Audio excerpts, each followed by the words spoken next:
तो पीएम किसान योजना रे एथर गोटे बहुत बड़ अपडेट आसवाक जाऊँगी आउ अपडेट कौन जानापी हेल्ले आपण निश्चित भाव में भिडियो पूरा देखूँ आउ निश्चित भाव में आप बुझीपारे आउ जब चैनल को नुआ आसती चैनल को सब्सक्राइब करूँ आउ एमती सब मो चैनल आपण नुआ नुआ अपडेट आनी आउ नुआ अपडेट कौन आप थंबनेल देखिए आसते जे 8000 टंका आपण को ए वर्ष मिल पारे। तो यह न्यूज रे भी गणमाध्यम मानक भी भाइराल होची तो मुझे आपण भिडियो आनी प्रस्तुत कली।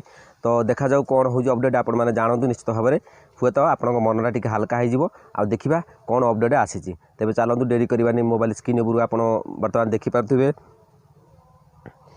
बर्तमान आप स्क्रीन पर देखिपे पीएम किसान योजना पीएम किसान योजना 8000 टंका ए वर्ष माने कृषक मानक दिज्व बोली घोषणा करा जायछि बा तो आप देखिपारे स्क्रीन पर मुझे ओडिया ट्रांसलेसन कर देइछि। तो कौन से अपडेट थिला आपण मैंने निश्चित भाव में जानतु आ जानिला पर कहीं डेरी होची पीएम किसान 13तम किस्ती आपण मैंने मन सन्देह थी 13तम किस्ती कौन पाई डेरी होची। तो आम कि अनुमान करूँ कि नुआ अपडेट आसवाक जाऊँगी तो से अपडेट जो न्यूज रे मुझे देखी से आपण आनी।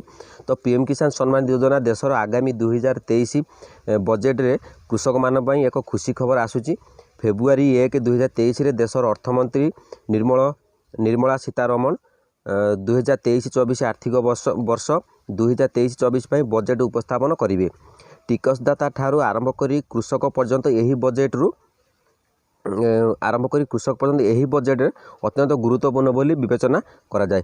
कारण 2024 मसीह देशर साधारण निर्वाचन होगा जाऊँ आपण मैंने जानी तो समस्ते समस्ते चाषी भाई मैंने जानी एभली परिस्थिति सरकार निश्चित भाव में यही दुईटी विभाग में नगद टंका देवाकू चाहूँगी। सूचना अनुसार एथर केंद्र सरकार कृषक मानक एक बड़ उपहार दे पारिबे। कृषक मान प्रधानमंत्री किसान सम्मान निधि योजना रे परिमाण वृद्धि करने को अर्थमंत्री घोषणा करिपारंती।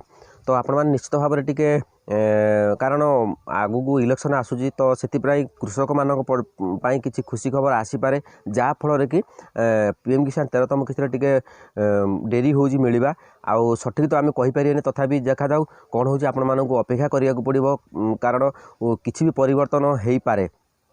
आउ यह था आजिकार अपडेट तेणुक जो अपडेट देखनी आपण मानक निश्चित भाव में जनईदेनी आ जदि भल लगी निश्चित भाव में कमेंट करूँ।